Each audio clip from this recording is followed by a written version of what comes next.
如今待映的影片中，想看人数超10万的有13部：1. 超能一家人；2. 平原上的火焰；3. 流浪地球2；4. 王一博4部新片《长空之王》为何防暴队无名热烈？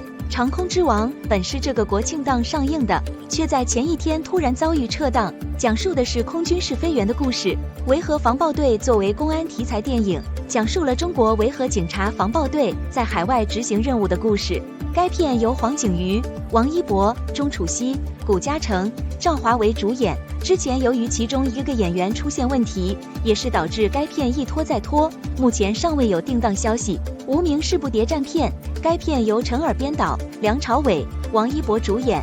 该片聚焦了波谲云诡的隐蔽战线，讲述了地下工作者们冒着生命危险送出情报，用生命与热血保卫祖国的故事。热烈是部街舞题材影片，大鹏执导，黄渤、王一博主演。影片讲述了面对窘境仍然坚持着自己梦想的陈硕，偶然间遇到了人生伯乐丁雷，在数次的阻碍与困难中，两人带领团队突破难关，最终奔向共同的目标。剩下的影片回廊亭暗杀风暴、检查风云可不可以不要离开我、风再起时断网等，其中可不可以不要离开我是最近的一部将映影片，11月11日上映。陈乔恩、贾冰、郭涛、卢靖姗、吴越等主演的爱情片。总之，这些待映影片大多数都还是值得期待的，题材上还是丰富的，所需要的只是一个上映日期了。